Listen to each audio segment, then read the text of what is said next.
ನಮಗೆ ಕನ್ನಡ ಸ್ವಲ್ಪ ಸ್ವಲ್ಪ ಬರ್ತದೆ, but not well enough to speak, have an entire speech.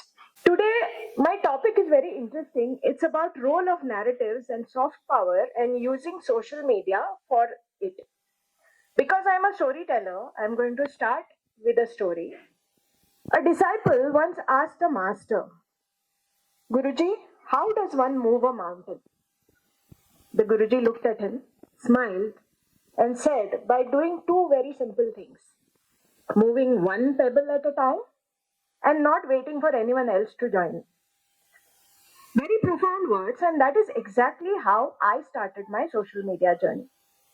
Before I move on to the broader topic about how to use social media for soft power and to build our own narrative, which will be a part of the panel discussion as well, I want to take you on my journey and explain to you how it is possible for an ordinary citizen to use social media to make an actual difference, which is what I have done. I discovered social media quite by accident. I had just moved back to India from the US where my kids were born, and as somebody introduced me, I'm a mother of triplets. So you can imagine how challenging it was when my kids were really young. I was in Pune. My husband was working in Dubai and dividing his time between Dubai and India. And I had my hands full with my children. I didn't have any time to do activism. I did not have any time to do anything else pretty much. And that was the time I discovered Facebook. And I used it initially just to post, like any new parent. Any of you, if you're new parents or you have been parents, you would know that. When you're a new parent, when you have very young children, you think they're all geniuses and you want to tell the world what they're doing, what they said, at what age they walked. So I used to do that too. Post pictures of my children and talk about them a lot. And then I never realized the potential of social media as a platform to talk about what is it that I really believed in. I was always opinionated. I was a very aware citizen. I had political opinions, but I did not really express them on social media. I expressed them in private meetings. Then there was this one incident where Rahul Gandhi was made the General Secretary of the Congress. And as a citizen, it bugged me because he really had no experience and he was basically airdropped into that position without having zero experience just because of his last name. So I wrote a sarcastic post and I just put it on Facebook for a lark. I really did not think that it would reach many people or whether it would have any impact. I just wanted to express myself, and that's what happened. And I went to sleep. Next day when I woke up, okay, can you still hear me? Okay. So next day when I woke up, that post had gone viral. And there were people I had never known existed. They were complete strangers. They were commenting on my post, and the comments were, they were good, they were bad, they were trolling me, they were insulting me, there were all kinds of comments.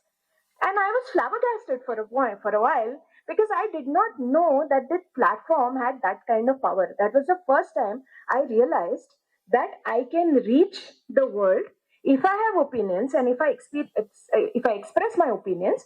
They can reach people in any corner of the world, and I will get feedback in real time. And I do not have to depend on the traditional media or the legacy media, as I call them, where there is a lot of editorial gatekeeping and where people like me would never get an opportunity to talk about what is it that I'm passionate about. That is when I started discovering social media. And then I got onto Twitter, then I got onto Instagram, and I realized that there are topics that I was always passionate about, and there were topics I was researching quietly by myself. They were temple architecture, they were Indian textiles, Goan history because I'm from Goa, and the general social narrative.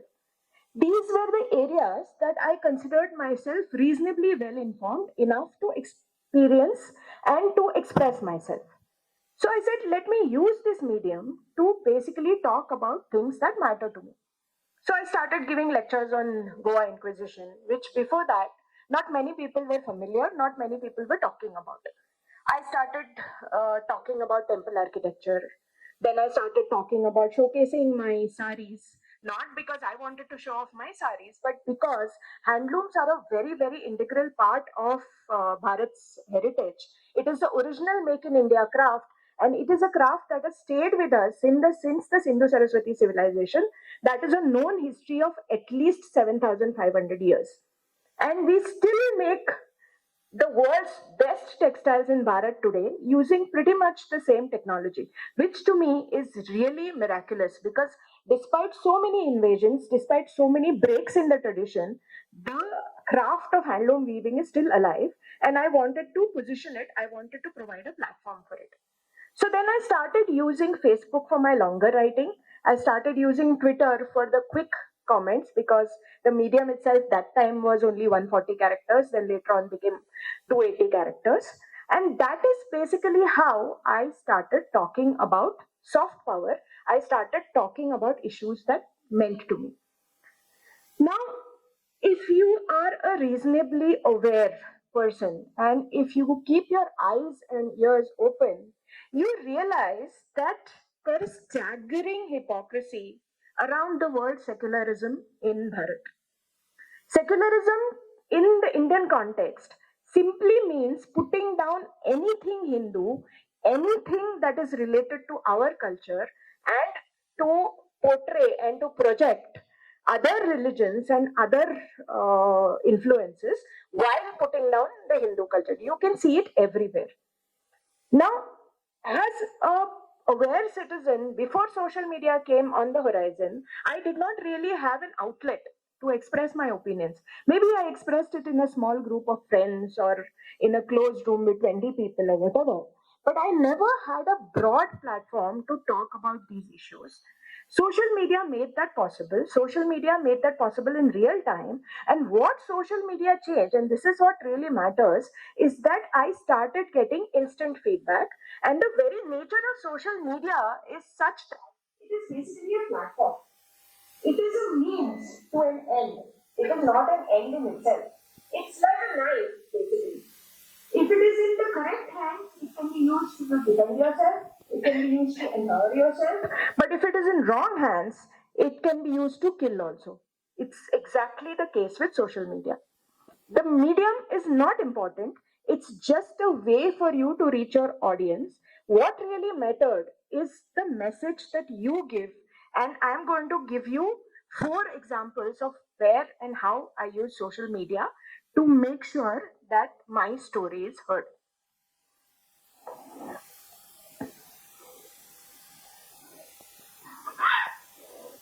The first one, and that is obvious because a lot of people use it for this purpose, I use social media for crowdfunding. Let me take you back to April 2020. Something happened in Maharashtra. This was at the peak of COVID in a place called Palghar. Have you heard of it? What happened? Yes. So there were 3 people. 2 of them were sadhus. One was Kalpavriksha Giriji, one was his disciple Sushil Giriji, and they had a driver. And they were going, this was in the peak of the lockdown, and they were going from Maharashtra to Gujarat for a funeral. And their car was intercepted, and they were forcibly made to come out of the car. And a mob thought they, for whatever reason, it's mostly because it was church dominated, but the reason given was that they thought they were kidnappers or whatever. But I do not buy that. But what is terrible and what I still cannot forget is that a crowd of people lynched those 3 guys in front of the police, and the police did nothing. I will never forget the face of that senior sadhu. And even now, even when I'm talking to you right now, I see that face in front of my mind's eye with blood coming all over his face. And he still had a smile on his face because he did not think this would happen. He thought the police would save him. He had that trust in the system. But that didn't happen. And we know that all 3 of them, they were killed. They were stoned to death in a terrible way. Now, these 2 guys were sadhus. They did not have any dependents, or they did not have anybody, who would be dependent on them. But there was a third guy with them. How many of you even know his name? Okay, how many of you have heard of the name Rohit Vemula? Please raise your hands.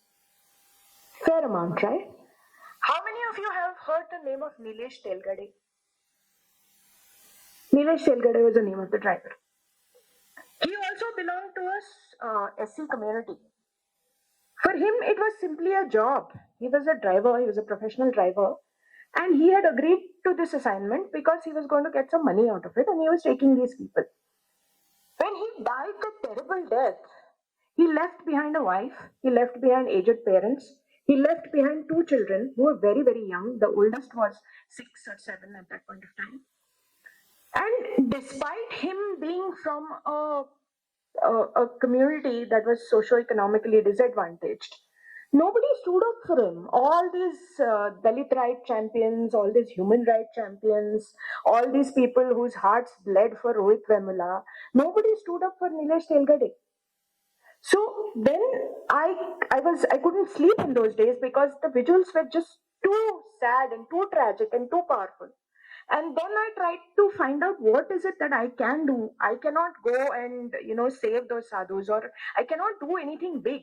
But what is it that I can do? And that is when I figured out. I had some friends who ran a crowdfunding website. So that's when we figured out. We got the details of the driver and we started an appeal for him so that his family would at least have some financial security. Our aim was 30 lakh rupees, and I am very, very proud and happy to say that it took us less than 24 hours to raise that kind of money. And that is not to my credit. That is the generosity of the Hindu society, which always gives. And that is when I realized that social media is not just about hashtag, it is not just about expressing your opinions on the platform, it is about making a difference on the ground. And if used intentionally, if it used with all your passion and credibility, it can actually make a difference. After that, I have used social media for crowdfunding many times for many causes that I support. Causes like Go Seva. So I have raised funds for Dakshin Vrindavan, which is a Goshala in Palakkad. There is another Goshala in Goa that I support. So I've raised funds for that. I've raised funds. There are some areas that I'm very passionate about: women's empowerment, children's education, Go Seva, Vedic education. There is a Ved Pachala in Kashi that I've been supporting. I have been personally supporting for about 4 years. So just I'm telling this not to tell you, how great I am. I'm telling this because this example is a great example of the power of social media. Sadhvi Divya Prabhaji, who runs the Ved Patshala, this just happened this Akshaya Tritiya about a month back. So she figured out that she runs a Ved Patshala, which has about 50 students in Kashi. And if any of you all go to Kashi for the Kashi Vishweshwar Darshan, please do make it a point. Her Ved Patshala is very close to the temple. Go and visit her, see her children. Her children, mane, the children of the Ved Patshala, and see how beautifully they do yoga, how beautifully they learn, how smart they are. Anyway, besides the point. So she had said that the pipes and plumbing system of her building, it's a very old building, that was giving away, and she wanted to replace the entire system. And she said it will take about 1.2 lakhs. And she put an appeal on her Facebook. I saw it in the morning and I shared it and I said, this is Akshay Tritiya. People give for good causes. So if anybody is interested, they can give here. And I gave the direct number. She called me up. She was very stressed out because 50 students were using those bathrooms. And if the plumbing system was not working, it was a big problem. So she asked me, you shared my appeal. How long do you think it will take for the sum to be raised? It was 1.2 lakhs. So I told her, give me 12 hours. By evening, I'm pretty sure and pretty confident that the sum would be raised. I was wrong. Do you know how long it took to raise that sum? 35 minutes. Again, it is the generosity of the average Hindu. And I think that is what really moves me, because a guy sent me a message. He had donated 1 lakh rupees to that one cause, and he sent me a message thanking me for giving him an opportunity to subscribe to a worthy cause. Now, the point is, this is the tribe, this is the community that is waiting out there. Good people who want to do good things but don't know where to go, what to do, how to go about it. And that is when people like you and me, who have some kind of energy, who have some kind of understanding of the issues, can use social media to actually make a difference, a positive difference into someone's life. By the end of 12 hours, which was my original deadline, Diva Didi had raised more than 7.5 lakh rupees. And this after I had said that this particular need has been met. But in case you would be interested in helping the Ved Pathshala, in case you want to be connected to her, please continue to give. And people did. People always do. Always do. It is a myth that it is one of those narratives. You're talking about power of narratives, no? The narrative is that Hindus don't give. The narrative is that only other religions do philanthropy. That's wrong. I have seen it multiple times in the past 9 years that when there is a need, when the appeal is shared by somebody whose credibility people don't doubt, Hindus give more than people can take. And this is one use of social media. Now I come to the next campaign that I did, which is, as I said, I talked about the handlooms. So I am a big votary of using handwoven clothes because, as I said, it is India's oldest craft. It is our original make in India craft. And around the world, when everybody is moving to machine-made clothes, we are the only country which is still doing handwoven clothes. And about 70 to 80% of handwoven clothes that's sold all over the world is actually made in India. It is something to be really proud of. So this happened during COVID again. And I visit a lot of weaving clusters because of my research work. I do a lot of work on motif research. So I know a lot of weavers personally. And I've kept in touch. I know their families. I know the names of people from their families. I know where they stay. I know what kind of products they do. So during COVID, when everything was closed, e-commerce was booming. Amazon was booming. Myntra was booming. All this big Flipkart was booming. All these big e-commerce websites were booming. But the weavers who were actually making handwoven cloth, they were not finding any outlet for their unsold stock because nobody was buying. Shops were closed. Government exhibitions were closed, and they were not savvy enough to sell on the internet. If they had already figured it out, then I would not need to intervene. So I called up a weaver from Nepra, that's a small village near Nalanda in Bihar. I called him up simply to ask him if he's doing okay, if he needs any help, because I was at that point of time trying to call people I know who are from very difficult socioeconomic backgrounds and see if I can help them out in any way.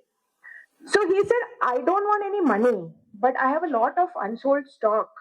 If there is some way you can help me sell that stock, that would really help me. And that would give me my dignity also back.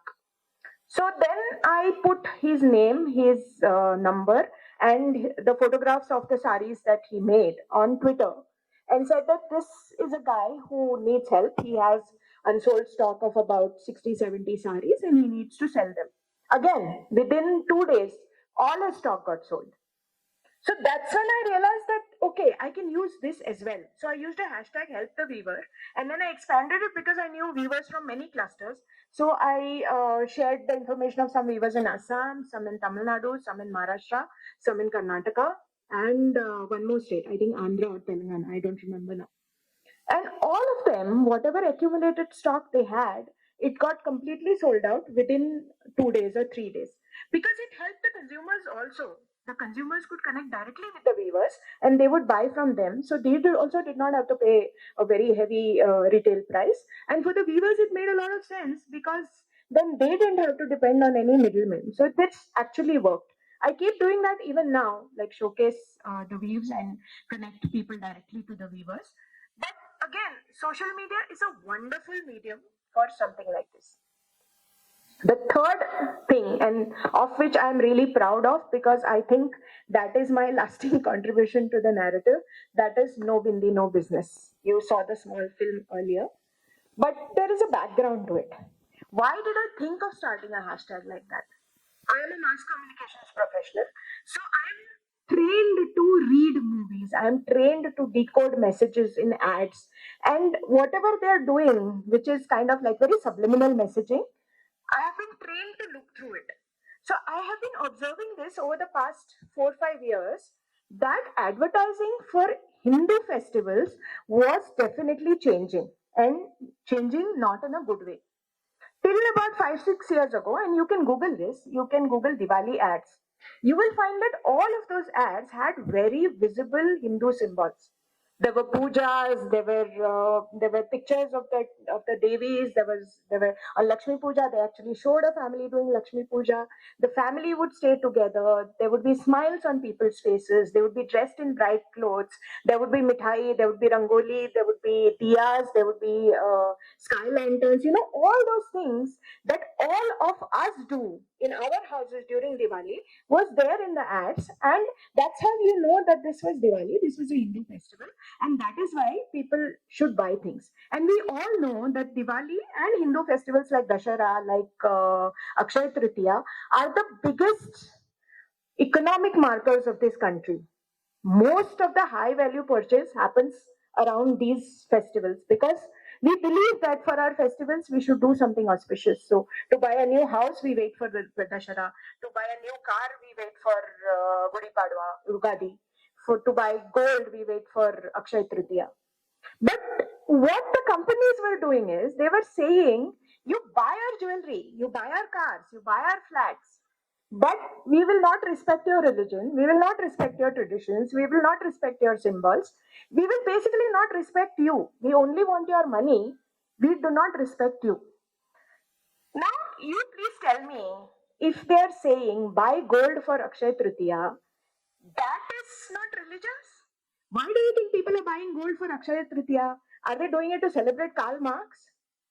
Why are they doing it? Because it is a Hindu festival, right? And because we believe as Hindus that if we buy gold on Akshaya Tritiya, our wealth will be Akshay. That is the thought behind it. So, the idea was very simple, and I made a tweet, and it was kind of inspired, I think, one of those moments. And the tweet was very simple. It just had 18 words. I said, speaking for myself, I was not even issuing a fatwa or giving a diktat or asking people to do it. I said, speaking for myself, I am tired of brands disrespecting my religious sentiments. So I refuse to buy from any brand that does not, the advertisements of that brand, which does not respect my religious sentiments. No bindi, no business. Now, why bindi? Because bindi was the last visible symbol to go. Everything else had already gone by that time. And the bindi or the tilak was the last and the most obvious symbol of dharma to go from ads. So that is why I said no bindi, no business. I knew that this hashtag would be catchy, but I did not know how much it will blow up into a movement. So I still remember this was, I think, 2021. Yeah, it's been 4 years now. This Diwali will be 4 years. So I made the tweet around 8 o'clock, and I shut down Twitter. I do not check social media after 10 o'clock. And I went to sleep. By the time I got up the next morning, the hashtag had exploded. It has already been shared more than 15,000 times. And a lot of Hindus, they probably were seeing what I was seeing. They probably were figuring out the same thing that I was figuring out. But I had given a voice to those emotions, and that is why the hashtag became popular. It just snowballed into a massive movement. And after that, it started having a on ground impact, because people started going to showrooms and telling those people that, I've been buying from you for the past 15 years, but your advertisement this year does not show a bindi, or it does not respect my religion, so I'm not going to buy from you. This started happening across geographies. It happened in Pune, it happened in Mumbai, it happened in Chennai, it happened in Bangalore. And that is how, not because of I am just one person. I have no illusions that just because I made one tweet and said no bindi, no business. Big companies like PNG, Reliance Trends, Tanishq, they just listened to me and they decided to put bindis on their models. It was the people. It was the people's support. It was the Hindu society on the whole accepting the hashtag and turning it into their movement. That is what made it big. And that is how advertisers were forced to change their campaigns. And you can see that even now, 4 years down the line. Nobody will dare to call Diwali Jashne Rivaz now. They will call Diwali with the Sanskrit or a Hindu name. Nobody will dare to show a model with some brands still show, and uh, they get solidly trolled for it. But all the big brands have listened, and it is trickling down in other things also. No brand will think about making an ad that obviously insults Hindu sentiments now. And I think that is an offshoot of No Bindi, No Business. And of that, I'm really proud of. Another thing, I saw a Diwali ad of Target. which is one of the largest brands in the US. Okay, so they also took out a Diwali ad. Now, in their Diwali ad, it's an American company. But when they showed people celebrating Diwali, they had everything. They had diyas, they had lanterns, they had rangoli, and all their models, the men wore tilak, the women wore bindi. So, for an American company, a bindi, a tilak, a diya, or a rangoli, or any religious show is a symbol of Diwali because they understand that Diwali is a Hindu festival. But Indian brands, even though they know it, they refuse to understand and they are using our festivals to push their agenda of social change. It is basic common marketing 101. If you want to sell a product, do not give your audience gyan. Just tell them how good your product is. That's all. Why are you using only my festivals or only Hindu festivals as your social change agenda? You're not doing it for Eid. You're not doing it for Christmas. You're only doing it for Diwali. You're only doing it for Dashera. All your gyan, you're only giving to me, only to Hindus, and telling us that we are wrong. Only for Holi, you're saying that don't use water. It is criminal. Rain dance is okay. People having private swimming pools is okay. Wasting water otherwise is okay. But Diwali, if a child does a pichkari with one bucket, oh no, no, no, that is like terrible. That is, global warming. How is that even possible? So this is the kind of hypocrisy that No Bindi No Business was geared to address. That worked out very well again, and I'm saying this again and again. It is not because of me. It is not one person. It is the Hindu society standing behind me solidly.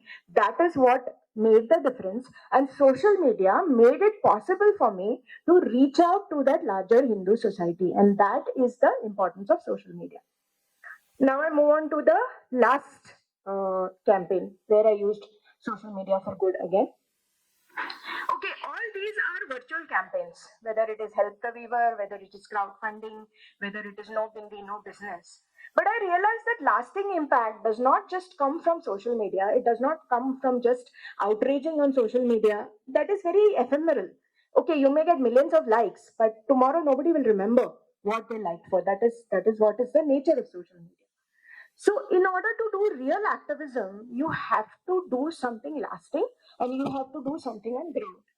So, some of us people, and again, here I have social media to thank for because my friends, my like minded friends in Pune, we got together because of social media. We got to know each other because of social media.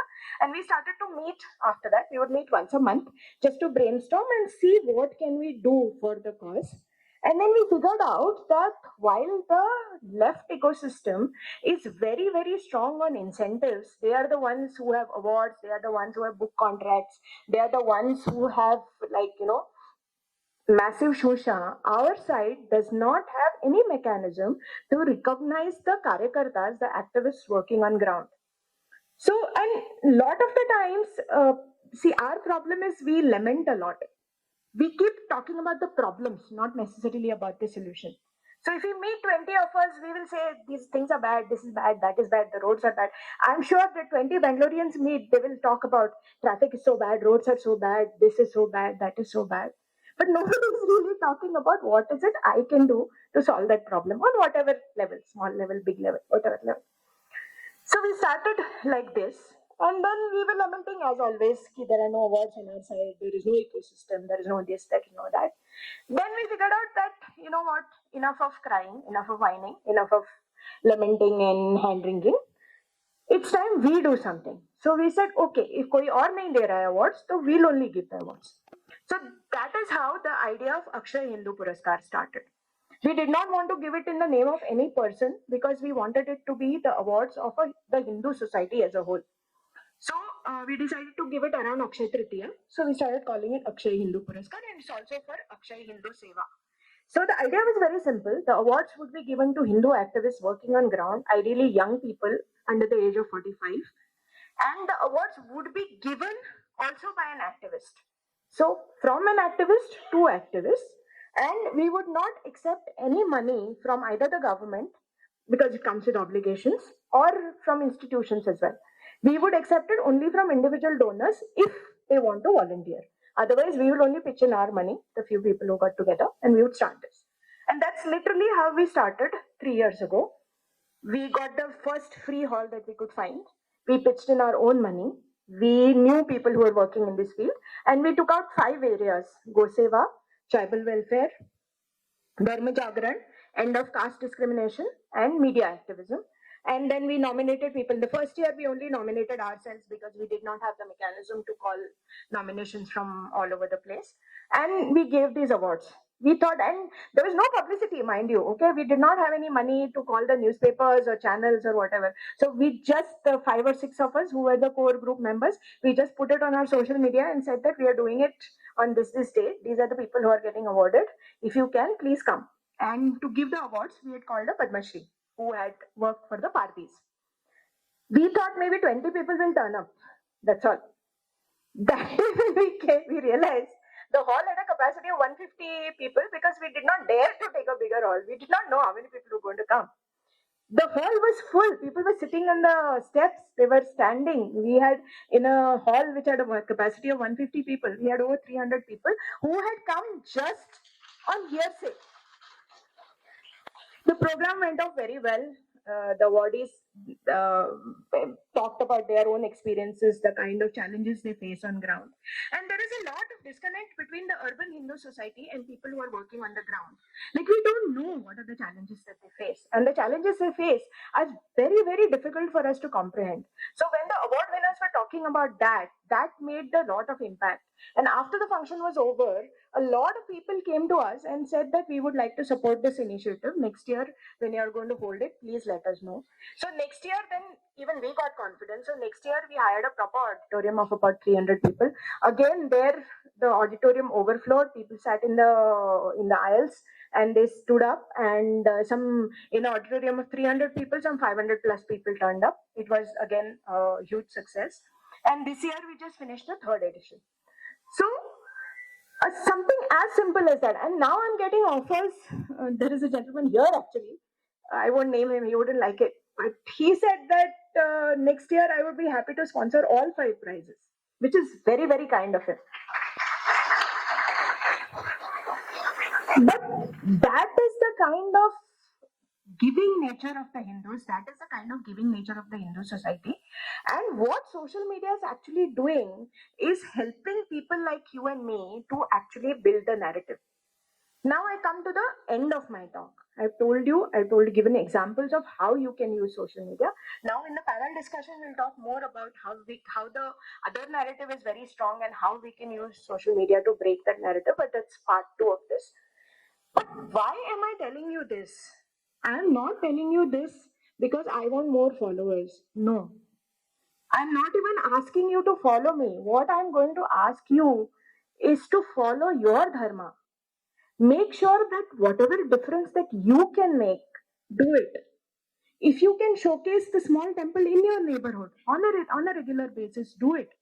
If you want to use social media to showcase your grandmother's recipe, do it. That's also dharma. If you want to highlight some guy who has been cleaning the temple in your neighborhood without anything in return, he's just doing it as his religious duty, and you think more people should know about him, use social media and talk about it. That is what social media is all about. It is about holding hands. It is about building a community. It is about building a tribe, and it is about reaching out to a global audience and putting your stories out there.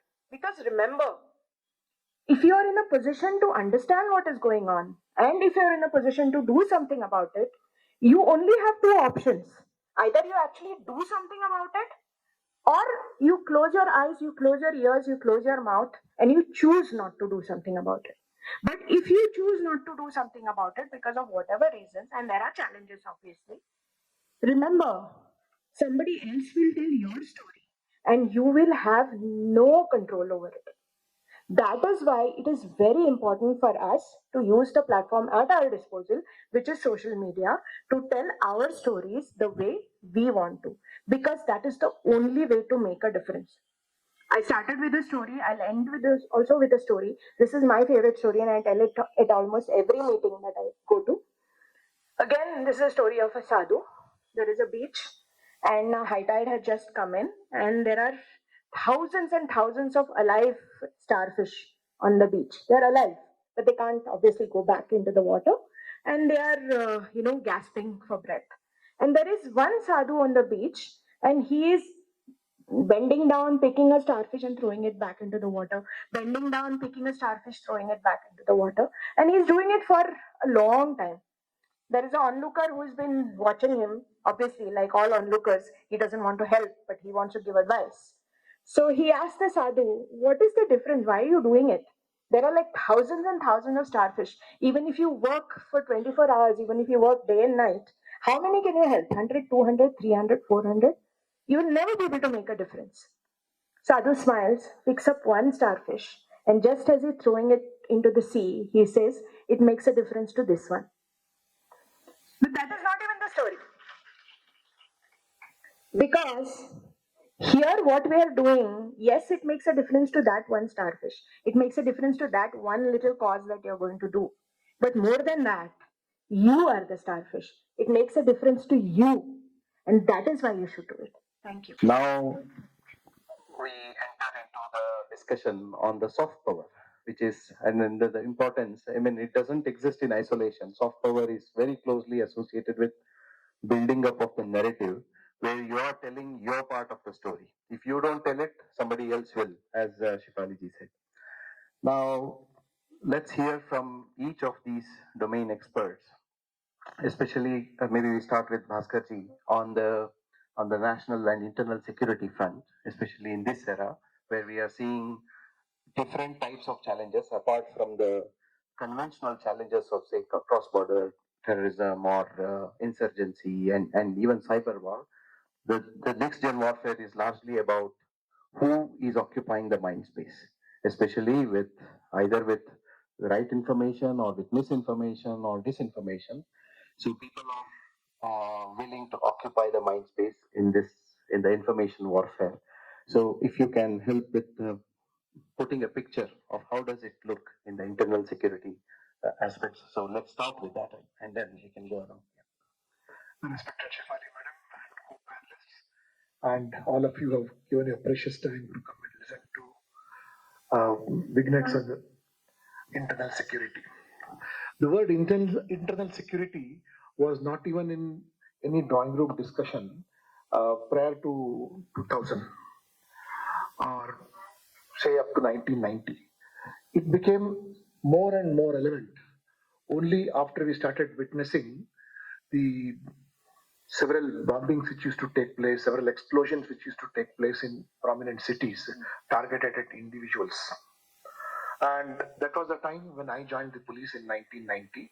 And all along, it was never in our syllabus also in National Police Academy to talk about internal security from the point of view of the defense of the country. Today, the defense of the country and the internal security have merged together. This is the first reality. The second point that I want to bring to your notice is that internal security is like housekeeping.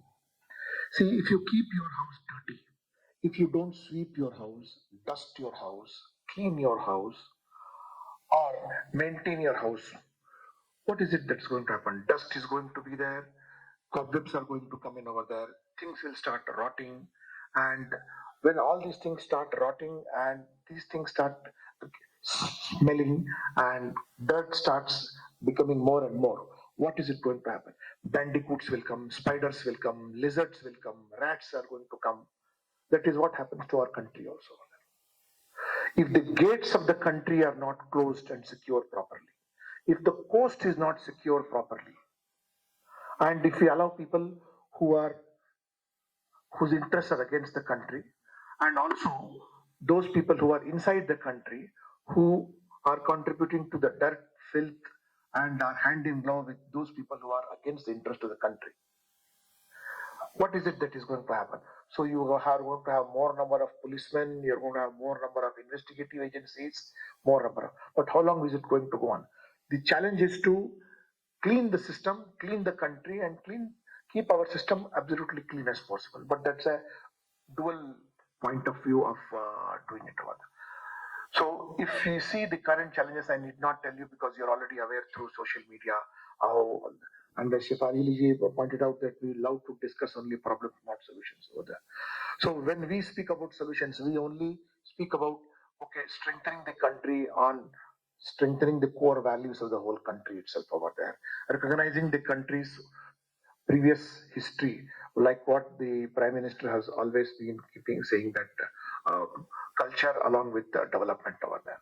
Then at a lower or at a more intermediate level, we say that NCC should be made compulsory. National Credit Corps should be made more compulsory over there. Our intelligence gathering should become much more tougher over there. And then the kind of problems that we are having across the board on the Radcliffe line, that is on the western front as well as the eastern front, certain things are in our hands. But as Shefali madam pointed out, do what is there in your hands first. Do what you can do over there. So at least how that is where I always love to talk about the family in all my speeches over there. That when we sit and gossip about how the country should be run, but we are terrible failures in how we run our own families over there. If we are able to behave and talk the way we preach our children, that will be the biggest national interest. I have seen people talking absolute nonsense inside their house in front of their children and telling lies and bluffing and then talking about national interest over there. So this is where I begin, and I've seen that if you rear your children properly over there, or if we practice things which our ancestors have told us over there, the country is absolutely going to be safe. We need not buy any huge weapons to defend the country. First, the family has to be made stronger. I mean, pardon me if I am moving on from a very non-police role to a very, I'm not trying to give gyan over there, but this is what I can tell you, because I have seen, madam, that as Commissioner of Police, I have seen most of the problems which we are face are family-oriented problems over there. And then we finally end up telling, advising the Prime Minister how he should run the country, or telling how Jaishankar spoke this way or that way, or how whether Rajnath Singh did the right thing or not, that is what. But whereas we are ourselves terrible failures on this count. So to conclude last, I want to say that if at all you want to look at solutions over there, which I have done it and I'm practicing it and I keep telling it, I've successfully practiced that. I've put my children into National Survey, National Cadet Corps, where they put on a uniform and they have at least known what are the dangers of the country. And I've also made them study the NSS, National Service Scheme. And today I'm very proud to say that my niece, she began very reluctantly, a student of Jyoti Niwas, that why I should be a part of this. She went on to become an NCC cadet, and then she went to C grade, NCC C certificate. Today she is a major in the Indian Army over there. So we have to inspire our children. That's all. So it all begins from down level.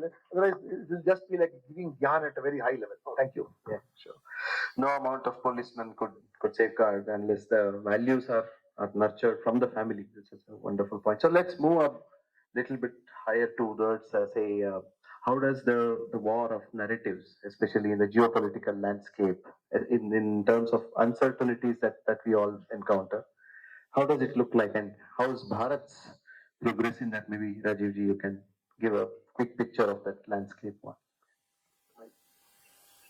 Am I not audible? Audible now? Yes.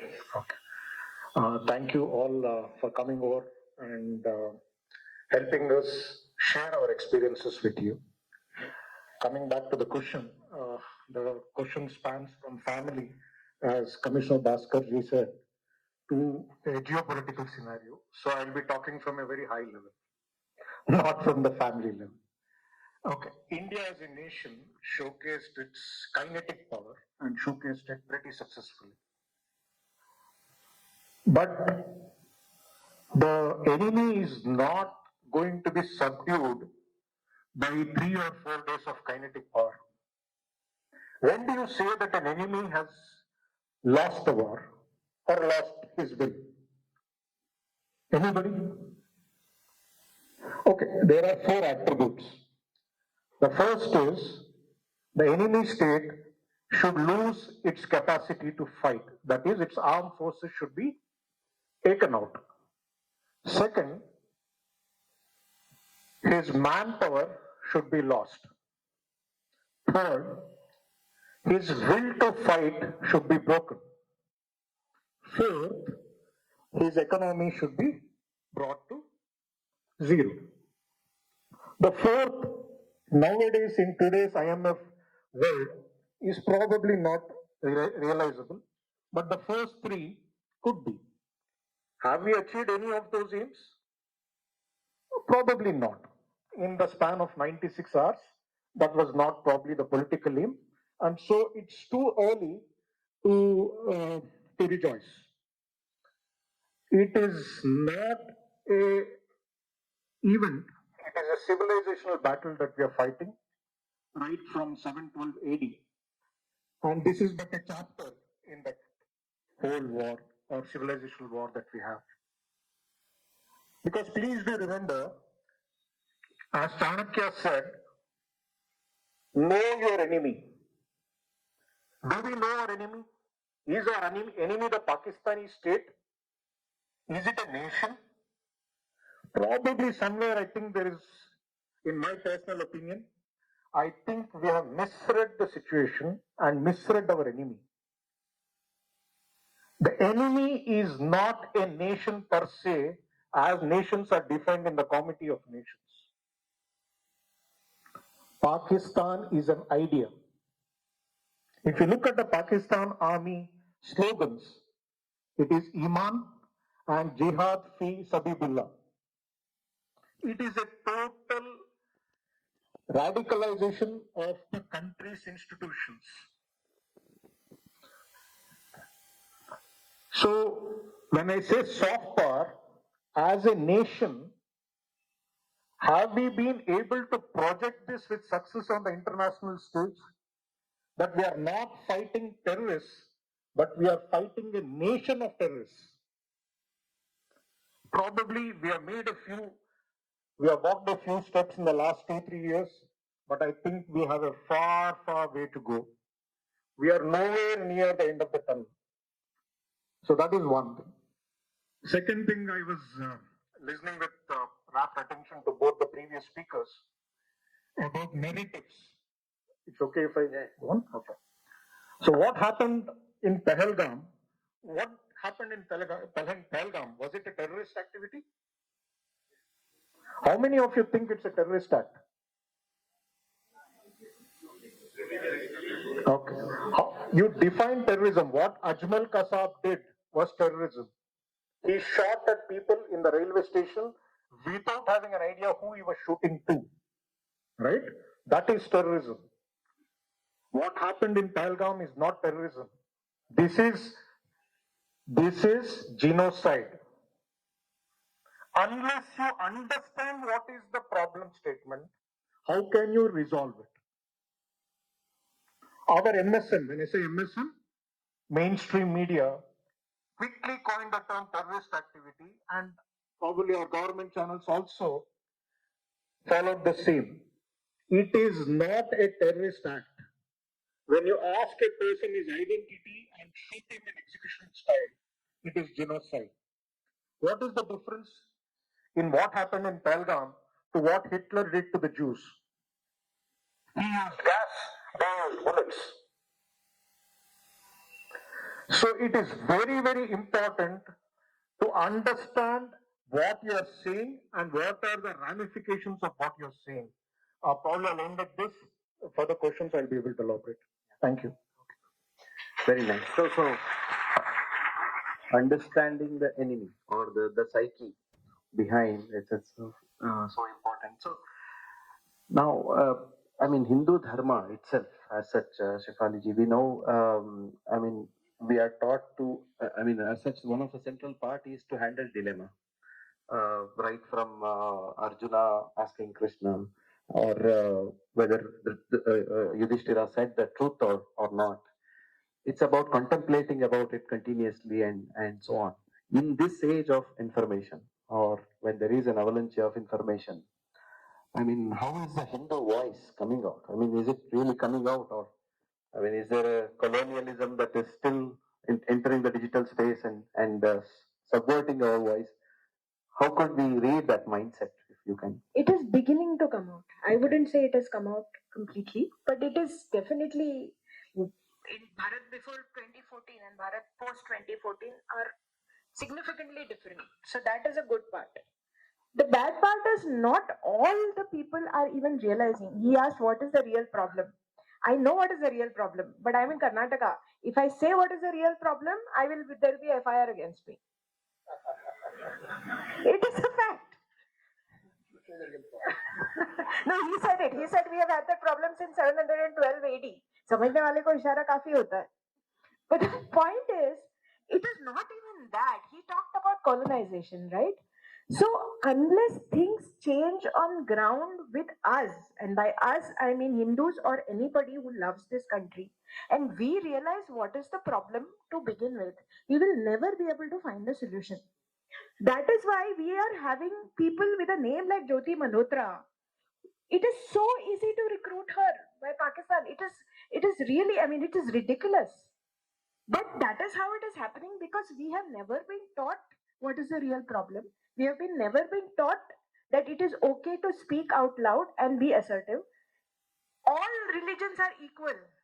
Sab dharma same hai is a lie that only Hindus teach their children. No other religion, no Abrahamic faith will ever tell their kids that all religions are equal because they're not.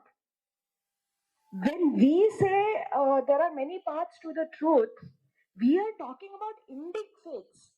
When that Ekam Sat Vipra Bhuti Vadanti, that line was coined, there were no Abrahamic faiths on the horizon. That was for our darshanas, that was for the Jain darshana, that was for the Buddhist darshana. That is okay. They are really all paths going to the same Gantavya, but not with Abrahamic faiths. But now we tell the same lie to our children, and that is why our children don't know enough of our own faith to be able to defend it, nor they don't know enough about the other faiths to be able to fight them. That is the problem. And unless we tackle that problem, again, I come to what Bhaskaraoji said, and that problem can only be tackled at home. Not in school, not in college, not by state, but inside our homes. Only a mother can tell their children this truth, and this truth needs to be told. Very nice. So, if we see the social media platforms, I mean, today it is at the front line, and there are always good and bad actors of social media. For example, social media has been well used to expose, say, the funeral of the killed terrorists in Pakistan. That actually came out that the army is facilitating the terrorists. But at the same time, it's also used not only social media, even the other term that is extensively used, the freedom of speech. So I'm open. So one of the very famous company CEO, he was addressing just 2 days back, and there was a Free Palestine shout out in from the audio. So how does this balancing? How do we strike that balance between some of these democratic values or the constitutional values towards the freedom of speech? I'll go one step ahead and say that Hindus are very weak minded and extremely emotional people because we have a tendency to forgive very easily. And that is the cause of all our problems. You take it historically, right from history, from the time when 17 times our Somnath temple was marauded, or if you go to 700 BC AD, where a foreign religion was welcomed in Zamorin in Calicut, and then after that there is no stopping of how that has happened and how the whole Akhand Bharat got divided and all those things. So the problem lies inside us. We cannot look for an enemy outside. And as Sir was mentioning, what is the problem? Where is the enemy over there? So, and as ma'am added that if we do not become strong inside ourselves over there, ourselves we have to become strong. But we can't obviously try to distribute jnana because we will get trolled very, very badly if we try to give jnana over there. And we have seen instances where in a very famous book, Gunnar Myrdal, a book called Asian Drama, he had written some countries like soft state. So we definitely come into the category of a very soft state over there. It is for the first time which we are seeing in our own country post independence that we have penetrated deep into another territory and neutralized only enemy targets over there. Means this should be a lesson to all of us, means irrespective of who has done it or what has been done, is that we have addressed from where the problem has come. Means the country has shown its extraordinary maturity of not trying to attack a city who is not our enemy, as madam has put it over there. It has not gone and attacked a place where is a military establishment. It has gone and pierced the problem from where it has come. But if you take it on a broader scale over there, there is still time, there is still opportunity, and times have changed. Now, with the kind of position we are occupying, that we are now roaring to become the huge economic power, and I don't know. We are also told that we have overtaken China as regards population is concerned over there. We need to have very powerful policies, extremely powerful policies. Sometimes, at the risk of being criticizing or analyzing our own systems, I think which we should be doing, because more should be done. More aggression should come into the policy of strengthening. What we are doing is good. We are at least in the right direction. Means more aggression should be there in channelizing this 1.5 billion people. Otherwise, in Karnataka, there is one word called waste body. Otherwise, they got more waste bodies than useful bodies. So these waste bodies are consumers. So we should see that these waste bodies are converted at least into useful bodies, or not at least harmful bodies over there. And if these waste bodies are, means, that is where I say that from the beginning itself, the nation lacks an agenda. The nation lacks an agenda of keeping all its citizens absolutely healthy, absolutely well educated, and absolutely strong. You believe in whatever religion you want to believe, or believe in whatever caste you want to believe, or believe in whichever Swamiji you want to believe over there. That spiritual or that strength, mental strength is coming down. So if that starts going on, probably, okay, we all have been brought up in childhood. I was part of I was a Bal Swayam Sevak, and then later on in college, I was this was sung for some time, and then with other neighborhood Ganesha Mandali or Durga Puja Mandali, etc. But everybody may not be having the benefit of it. So some kind of a bonding has to take place to see that the pride for the nation, pride at home, has there. Then only, otherwise, you see, nobody can attack the Chinese because the whole country speaks only one language and they worship the same God. That is there. And whereas Abraham mentioned the Abrahamic religion, for them there is one God and all other gods are false gods. So we give that kind of a more koti, 33 crore gods. Okay, one God is not there, we approach other God. So that softness, as long as the softness lasts, madam, we will always have challenges. If we overcome that softness and build a strong home, strong society, strong neighborhood, which I always keep saying in the police department, because what cannot get solved at the police station, doesn't get solved at the home, finally lands up in the police station, and from the police station to the court, and then to the prison over there. So that is where we make an invitation to see that the strength of celebrating our festivals or being strong over there becomes very important. Thank you. Okay. Right. So the call Hello. for I just want to add a little bit to that. So when this Pahalgam attack happened, I had made a small post on Facebook saying that when the terrorists attacked in Pahalgam, they didn't care what language you spoke. It doesn't matter whether you spoke Kannada or Odia or Tamil or Telugu or whatever. They didn't care what caste you were. They didn't care what voter you were. They didn't really care whether you voted Congress or BJP or the DMK or Samajwadi Party. They only asked for one thing, whether you are a Hindu or not. Your enemy sees only that identity. Why are we putting labels on sub-identities on us and dividing us? That is the real problem. I think everybody should ask. absolutely. They profiled us as Hindus, and so Bhaskarji mentioned on this need for to be more harder, and definitely the Sindhu doctrine has added a lot of pride into our society. If you can elaborate that, Rajivji, and also are we today?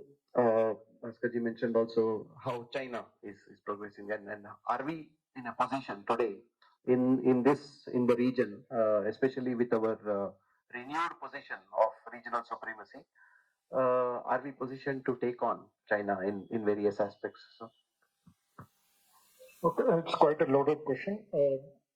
Taking on China in the near future is not possible. They are many times bigger than us, both from an economic perspective as well as from a a global strata perspective.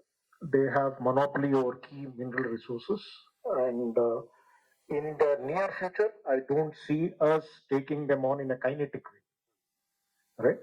However, that does not mean that they will be able to take us on kinetically. So, from a kinetic domain, I think it's a stalemate. There will be small infractions here and there, but I don't think it will lead to any big escalations. Having said that, China is, because the subject is social media, China is a huge player on the social media front, and we are many leagues behind them. One of the first things that we should do as a society and as a country is, if you look at the major countries of the world, be it Russia, be it US, be it Britain, be it France, be it Turkey, all of them have a clear-cut propaganda channel, which is spewing the country's storyline. Russia has RT. I don't know how many America has. Australia has its own. BBC is Britain's mouthpiece. Unfortunately, even though we have 1/6 of the population of the world, we don't have a channel which has the credibility to talk to the world. I think that is something that should be done immediately. Secondly, all of us sitting here should put in our little bit to counter the narratives coming from Global Times and its associates. I think there we can make a contribution. On the kinetic front, I don't see anything happening. To talk at such events, especially when there are women in the audience, they always ask me, how do you handle trolling? Because many people would like to speak their mind, but they are deterred by the kind of abuses and the kind of personal attacks that they are subjected to. Everybody is, I'm not saying just women, even men. See, social media has its advantage in the sense that it helps you reach people without any filters. But because of that very attribute, because you can reach people without any filters, people can also reach you without any filters. And so anybody who wants to troll you or abuse you or whatever has a free pass there, and they can come to your timeline and say absolutely appalling things. Now, there are a lot of psychological reasons behind why people abuse or why people are trolling. I won't get into that. But both men and women get trolled on social media big time. But if you're a woman and if you're an outspoken woman, then one special abuse gets thrown your way that is an attack on your character. Because people think that is the easiest thing to do. If you call a woman names, if you make sexual slurs against her, or if you make remarks on her character, and if you say that she's sleeping with this political leader or that political leader, that will basically shut the woman up. And it does happen in many instances. I know of women who used to speak, but then they got trolled so badly, and that really affected them mentally, and they just shut down their social media profiles and they just stopped writing about it.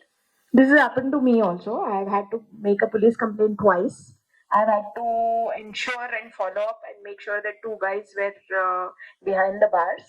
And there have been threats personally, there have been threats against me, there have been threats of rape, there have been threats of hurting my children, my husband, everybody. Throwing acid hasn't happened so far, but rape and murder has happened. The threats of rape and murder have happened. So these things do happen, and when initially, at least when you're starting to write, nobody is thick-skinned. Okay, you may call yourself very strong or whatever, and I am a strong individual. But even then, however strong you are, when you're starting to write and you come from a background where nobody had abused me or spoken very rudely to me in my life till I started writing on social media, and after that it was a free fall, right? You hear vocabulary, you hear words, you hear abuses of which I did not even know the meaning of actually initially when people started abusing me, because I had never heard those things in my life. So it does hurt initially. You have to be very, very thick skinned. You have to be strong.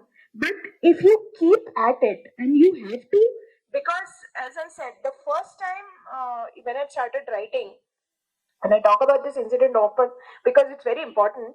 And I made a innocuous comment. This was even before 2014. It was like 2012 or something like that, when the BJP was just considering Modi as the possible prime ministerial candidate. And I had posted a comment on my profile saying that I think he would be a good PM because he was a three-time CM. He has got administrative experience. It was just my opinion. So one man came. He was the age of my father at that point of time, and he wrote, "If you like Modi so much, why don't you go and sleep with him?" And I was completely taken aback because before that, nobody had dared to talk to me about anything like this anywhere. So I was in a shock, and I had just started writing on social media. I was not strong enough to handle this kind of abuse at that point of time. So I just shut down my laptop, and a whole day that sentence kept, playing, replaying itself in my mind. And I think I must have looked absolutely sad because in the evening when my husband came home, he took one look at my face and he said, "What happened?" So I showed him the comment and said, "See, it's really affecting me since morning. I don't know what I should do. Should I stop writing and should I, just end this thing here?" So he said something that has been my mantra since then. He said, "I'm not going to tell you whether to stop or whether to continue writing. You're a strong individual. It's your decision. But I'll tell you one thing. If you stop, they win. That if you stop, they win." Just 5 sentences are the mantra which I have remembered from them, because that's the exact point of the abuses. They abuse you because they want you to stop talking about it. So if you stop talking about it for whatever reason, then you are making them win. And I'm not going to let them win. So that is why I do what I do. Not easy, but you have to do it. Somebody has to do it. Absolutely. They were unable to silence us. So wonderful. So let's move on to any questions from the audience around and then come back. Please give a mic. No, here. Okay. Yeah, good evening, everybody. My question is basically to Rajiv sir and of course Bhaskar Rao sir. Like, sir, one particular problem which we are facing, or rather our country is facing today, is due to lot of illegal migrants who have settled down in our country, and the figures vary from between 7 crores, 8 crores, like that. They are all across our country in cities like Bangalore, Bombay, Calcutta, Delhi, everywhere, and they have some distinctive features by which we can assume, rather we can understand that they are not the actual residents of our country, they are illegal migrants. And they're in Bangalore. I got your question. So I'll give you a very short answer for this, very crisp answer. So I was Commissioner of Police, Bangalore City. In the Indian Institute of Management, I made a statement in 2019 that there are over 3 lakh Bangladeshis. People in power were horrified why I made such a statement over there. Then a meeting was called, and Honorable Chief Minister, Home Minister said that we must do something, and the matter reached the Intelligence Bureau also, that take out something. It is, for example, if you have opened your gates and opened your doors, please sit down, sir. And if you have no walls of your house, and if thieves come inside, what is it that you do? You have to either fight with them or you have to forcibly throw them out. It is a Herculean task to get rid of the Bangladeshis out of this country, because Bangalore is an economic hub and our borders are very, very porous. I used to stay in Patna, studied in Patna a long time ago, and we used to have only one train going from Bangalore to Bangalore to Chennai, Chennai to Calcutta. Today we have about 5 trains which go all the way up to northeast, and these are all coming with only a lot of Bangladeshi migrants, because the gates are open and our borders are very porous. Madam, I'll tell you, Nepal has almost become like a state of India. I, being a police commissioner, in front of my house and next to my house, I've got people from Nepal who have got an Aadhaar card, a driving license, and all the documents which are necessary. Probably, and one of them has started doing BBMP contracts also over there. And he may even contest in the next elections and become an MLA also there. Because this is a larger question which we have to answer. Are our borders strong? To get rid of these Bangladeshis, first I caught hold in Ramurti Nagar police station limits. I rounded about 106 of them. My DCP, I told them you round up because the government is interested in seeing that we give it. After we got them rounded up, immediately it came out in media. International Organization of Migration, IOM, madam, it's an internet. IOM came into the, we want a report what you are doing. Then UNHCR, United Nations Commission for High Refugees. They got a letter. It seems you are rounded up Bangladeshis. How are you keeping them? You are supposed to keep them in a shelter, not in a jail. Government of Karnataka never had a single shelter over there. I had to keep them in a hotel. Then they said, they sent a checklist. Are you giving them toothpaste, toothbrush, soap, etc.? We will come and visit you whether you are taking them up.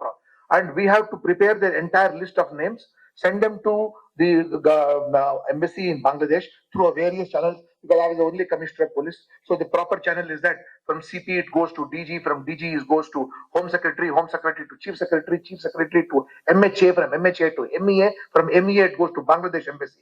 Okay, such and such person, Shefali Vaidya, is a migrant for Bangladesh.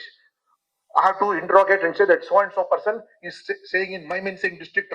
So they will send it back again to that embassy over there in Bangladesh, and they will verify, and it will go to their that particular Mymensingh district and say, is someone called Shefali Vaidya who is staying there? Where is her? What is her whereabouts? No, she must have gone. She's not here anymore. Probably she has gone away to India. So how long does this take? This takes 4.5, 5 months. Who is going to give me money to feed this? My DCP was cursing me, sir, why did you give the job? Finally, I had no money because government of India had no provision to do this. Now, suddenly you saw after Operation Sindoor, the number of people who were rounded up over there. Tell me frankly, see, we are a very forgiving nation over there. You go down and below and see what happened. We saw media, thousands of Bangladeshis were marching and say, look, did we have so many Bangladeshis? Did we have so many Pakistanis? We don't have a detention center. So with great difficulty, I had to move the government to make one detention center in Nelamangala over there. That Nelamangala detention center had about 7 rooms over there. Whom did we catch? We caught some of these people from African descent and we put them there. And what did we give them? Rice and sambar. No, we don't eat rice and sambar. We want beef and we want pork. So there are so many challenges for which, as I told you, we need aggressive policies to deal with this thing. First of all, we have to lock our borders over there. And madam, for as regards Nepalese are concerned over there, they come, a good number of them, I don't want to make a very sweeping statement, a lot of them commit thefts and they go back over there. And last time when I sent a team, they went to Roxol and they crossed the border to Roxol and they went inside and they caught these people. And our fellows were unfortunately hauled up by the local police over. It became an international issue. What do you think that Karnataka is a state of India and is Nepal a state of India? How dare you come inside our country? And when you have our own borders. So that is why I have always been making a plea at the highest level as Commissioner of Police, as Additional DG Internal Security, that borders need to be very, very safe. And same applies to your micro level, because I always start at a micro level. As I told you, family, this means the country's borders have to be secure. Like how you see the Mexican border has been made secure by walls, etc. So our borders are absolutely insecure. So we have got so many enclaves in Bangladesh. The front door is in Bangladesh, the back door is in India. So till that is the issue. And now the Honorable Home Minister has taken a recent decision, madam, to fix the Indo-Burma border. We don't have an Indo-Burma border at all over there. So anybody can come with a packed automatic weapons, land in Thailand, travel by road all the way to Burma, and walk inside India. Fortunately, no one has done it till now, but it is possible to do it. Thank you. All right. Let's keep the Hello. question. Another thing is, the people come to India, like illegal immigrants from Bangladesh or whatever, because we hire them, no, on every level. Do we check? We money whoever hires. If you have a factory or a business or a hotel, today in hotels everywhere across India, you see the waiters. 70% of them will be Bangladeshi. Yeah, they call themselves nested daughters, but they are Bangladeshis. And if you ask them their names, they'll give you generic names like Raju, Pappu, Chotu. There is no way to find out. But the employer knows, no? Isn't it the employer's job also to find out? But just because they are willing to work at a cheaper labor rate, the employer says, okay, fine, they will just, I'm hiring only 3 people. But that is how it becomes a safe haven, na? Even domestic help. There are many people in Bangalore today who have Bangladeshi maids coming into their houses. Do they not know they are Bangladeshis? They do. It's the Hindu awakening that's necessary. So, yeah, please, let's take one more question. Good evening, ma'am. Good evening, and I'm very honored to be here in the presence of such august members here.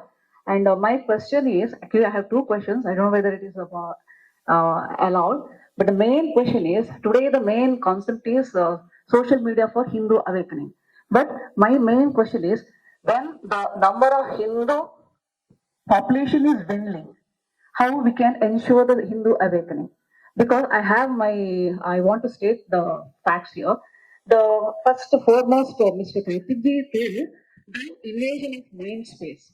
So the anti-Hindu forces have succeeded, or at least they are succeeding in invading the mind space, and they have turned our own youth against Hindu practices. Like as Madam has already started the campaign, no bindi, no thing. How many of other people, Hindu women, do they wear bindis now? So they are not following this practice. I'm just giving one example. And secondly, the very edifice of family, motherhood, that itself is being questioned by our own people. Now, no marriage and living together, this is becoming a vogue. It is in vogue. And what I want to say is the wokeism. Now that is coming to such a state that being woman itself is they want to change their gender. So when this problem is prevalent or it is creeping its in our boardroom and all, how to tackle this invasion of mind space, how to improve the number of Hindu population, and one sub question is the misinformation in the wake of Hinduism, awakening Hinduism. There are lot of misinformation is being given, like the age of Ramayana, Mahabharata, or so many things. And other civilizations, they are claiming the authenticity of whatever our knowledge system is that they are claiming hold on that. So kindly put the light on this, madam. Thank you. You have asked two very, very important questions. Unfortunately, there is no one solution to it. There is no, I cannot tell you that you do this, and the problem will be solved. The problem is really huge. The problem exists, and you put it very succinctly. What is the problem? Now, the way I see it is that this is a global problem. This is a problem not just unique to India. This invasion of the woke mindset, and it's affecting the younger children. It's not just happening in India, it's happening in Europe, it's happening in the US, it's happening everywhere. But how we tackle it, again, I come back to the first institution. That is the defense. That is the family institution. Because this is not something that you can teach by force. This is something that you have to spend a lot of time with your children till they are 10, 12 years of age.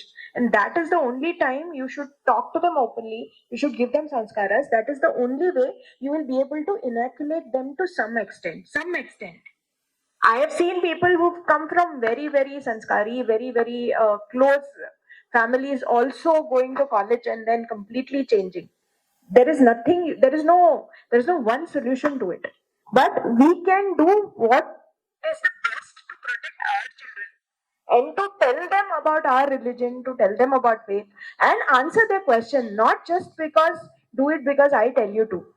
Most of the time, this happens in our households, you know. So even when my children used to ask me a lot of questions, I used to tell them, look, I don't know the answers to all the questions. I know the answers to a few questions. If I don't know, I'll tell you what I don't know. But what I am telling you is before rejecting something, try to understand it first. Take an informed decision. Do not criticize our tradition just because you've read some article or some friend of yours has told this to you in school. At least find out first about whether it's true or not. That is, but I understand and I realize that that is not the solution to the questions that you asked because there is no one clear solution, unfortunately. Just to add, you talked about dwindling numbers. It is true, but we are not at a critical juncture. I'll just give you some analogies. The Russian population is 144 million. EU, that is the European Union, is going around the world saying that we are in danger from Russia. The EU population is 500 million. They are seeking support from America, whose population is 300 million. So please understand, a 500 million population base is scared of a 144 million population base and seeking support from a 300 million population base. Second example, the population of Israel is 6 million. 7 million, right? 10% of it is Israeli Arabs. What is the population of the League of Arabic States?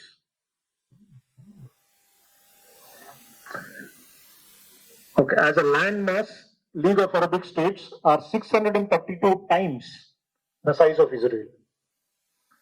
So please don't get into a pessimistic mindset. It's a concern, yes, but if we stand together, we are still a formidable force. Thank you. Well, so just extending some part of the question, Shefali ji. So, is there a opportunity to use social media to convert some of our cultural assets and make that more appealing to the today's youth, for example? Definitely, and there are a lot of people who are already doing it. Pracham, the people who made the No Bindi, No Business video, they actually have come out with some really youthful, very short films that use humor, that use actual data to talk a lot about our historical truths. So they have a OTT platform also. But the point is, it needs to reach more people, and ordinary people need to come to know about it. And that is where social media can actually play a role.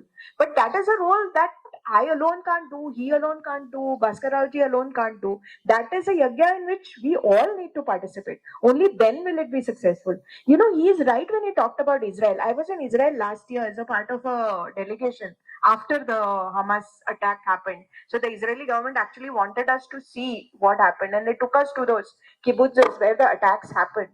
What I found was rest of the country was at war, but the people that we met, the teachers were teaching, the students were in schools, children were playing. There was a semblance of normality. People were hitting restaurants, cafes. You wouldn't figure out that the country is at war. You would figure it out because suddenly you will see a 18-year-old boy with a AK-47, a soldier, standing around there. But having said that, that was the image that Israel wanted to show the world, that we are doing fine, we are normal despite an attack like this. We are going on with our daily lives, but every single civilian I met, every single, I'm not joking, has had a close family member fighting on the border. Somebody's father, somebody's mother, somebody's sister, somebody's son. Everyone had somebody fighting. And these people were doing their job because doing their job was also Desh Seva. A teacher teaching is also national service when your country is at war. A shopkeeper selling goods is also national service when your country is at war. We went to a museum. There was a lady there who was showing us around. She had 3 sons and a husband, of course. Her husband and her 3 sons were all fighting at the borders. Imagine the tension because she doesn't know which call, which message, what comes, what is the message. And she still has to smile. She still has to talk to the tourists. She still has to take them around the museum and not give them even an iota of what is going on in her mind. I really admired her because that is also bravery of a different kind.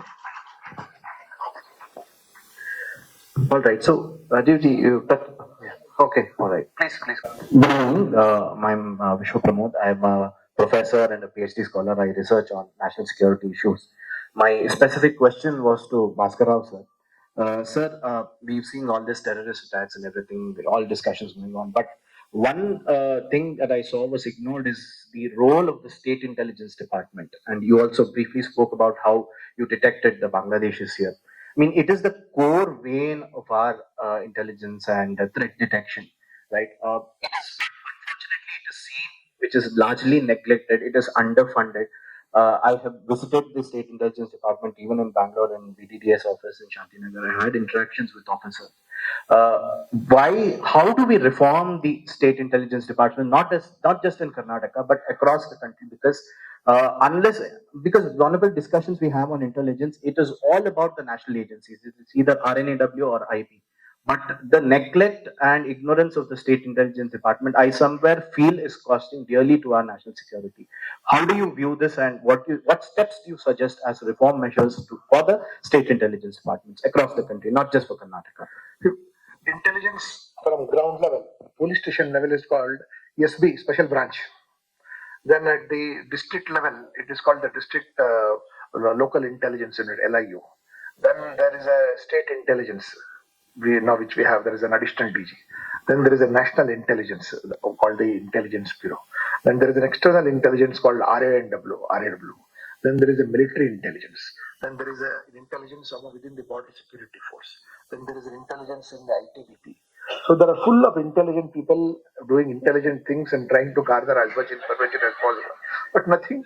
But still, the terrorist is one step ahead of all the intelligent people all around. And then most often what happens is that, to tell you what happens inside, is that someone who is not very, very good in law and order, he said, go and do intelligence work over there. He may not be interested in doing intelligence work at all over there.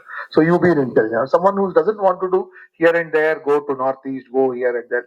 I'm very happy in intelligence. I can write something, read the newspaper and write couple of things. I'm very shocked to know that this is going. And nowadays with the internet around, we can have more number of rumors also. And now we have artificial intelligence. Yes, artificial intelligence also.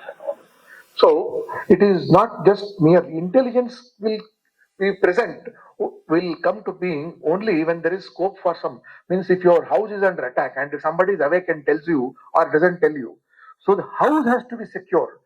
By merely reforming the intelligence, you don't become very secure.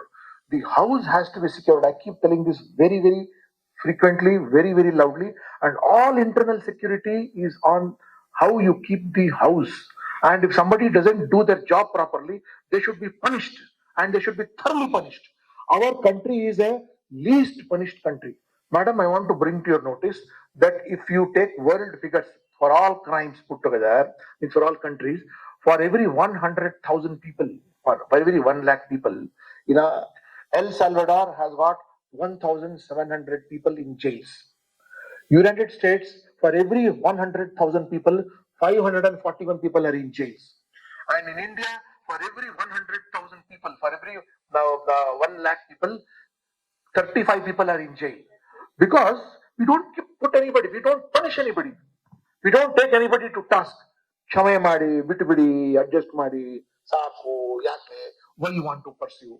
A child that is raped in the year 2018 and the case comes up for hearing in 2023 or 24 and it is asked what happened, how it happened, etc. You are reliving the terror over there. And out of almost about 10 to 12 lakh people who are in jail today in all the jails put together in India, 80% of them are under trial people. This means the judicial system is not punishing. You should quickly punish and you should punish fast. Those, if you don't punish, that is what. So intelligence is not the end. How much you can know? And to tell you very frankly, sorry, I'm taking a lot of things which we don't even tell people.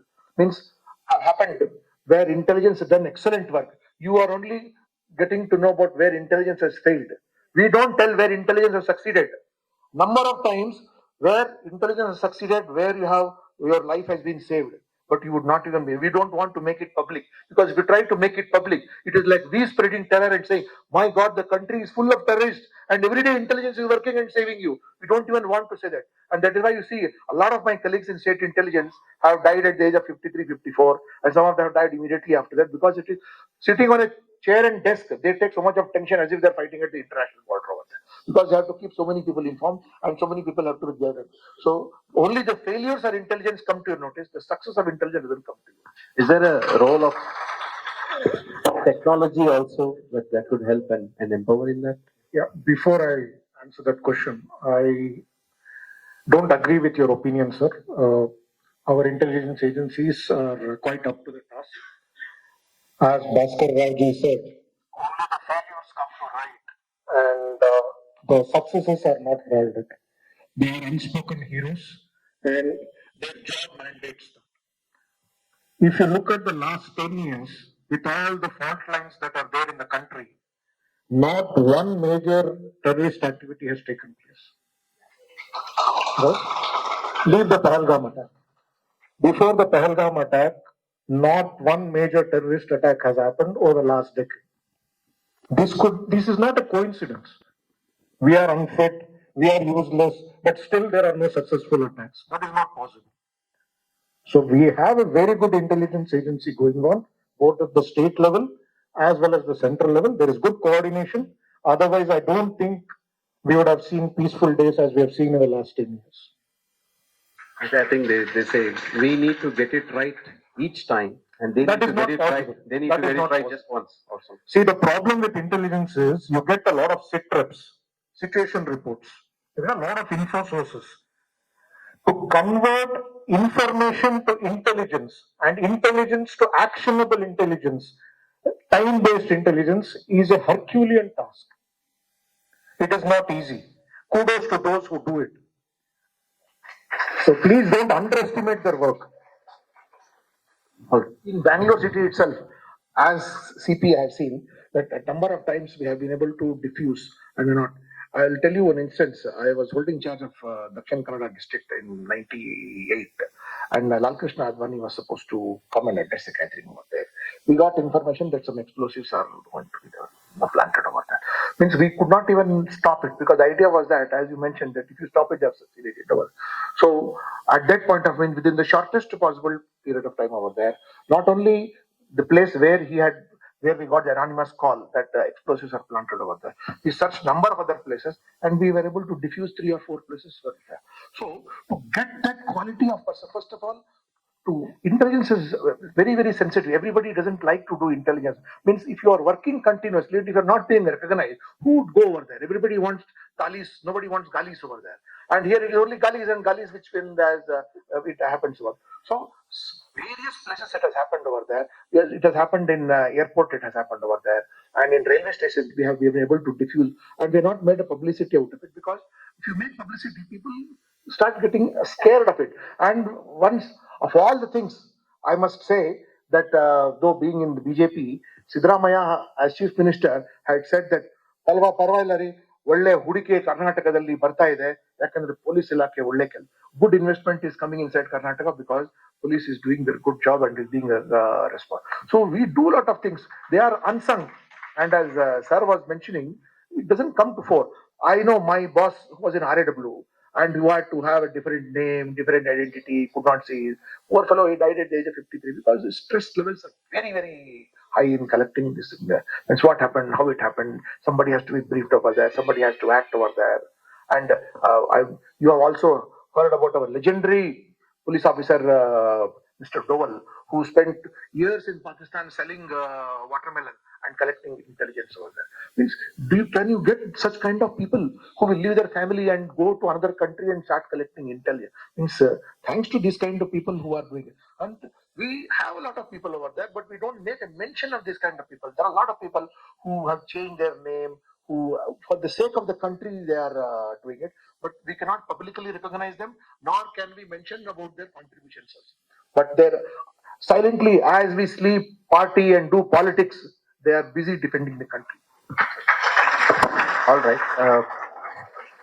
So all good things have to come to end. Maybe some closing remarks on the subject, Ajay, please. Okay, I go back to the Op Sindur, this one. As a kinetic power, Bharat has redefined itself and positioned itself as a front runner in the kinetic domain of the kinetic space. However, as a soft power, we still have leagues to go. I often hear in the newspapers and read in the newspapers that India is about to become a superpower. In my humble opinion, a superpower India is not, and India can never be, because we don't want to be a superpower. What is a superpower? A superpower is one who imposes his will on others. Right? India would never like to impose its will on others, and hence India will be a power which can safeguard its interest both in the kinetic and the non-kinetic domains. Kinetic domains, we are in safe hands. Non-kinetic domain, it's in our hands.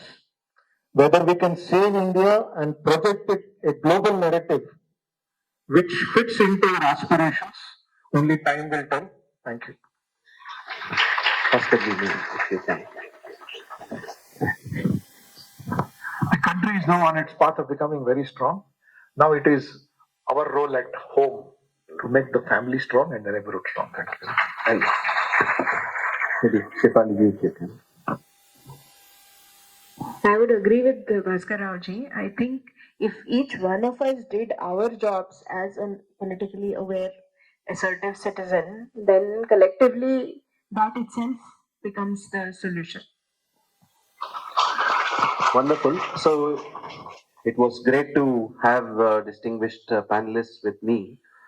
As we know, there's something called erroring on the side of right. That is, today in this technology era, using of social media for all positive purposes is given, and there is the silence of majority of Hindus cannot be a weakness in front of a violent minority. So there is no, and then also social media, it's not that we use it for our fanciness. That is, it's not that it's a tool that we want to use for the sake of it, but that is to prevail some of our civilizational values, and the eventual goal of Satyameva Jayate, that is the truth must prevail, and then that message of Bharata has to be conveyed to the world and also to the nation.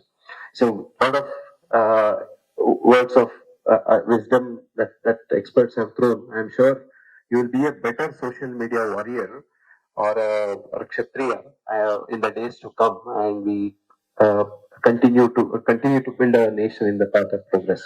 धन्यवाद.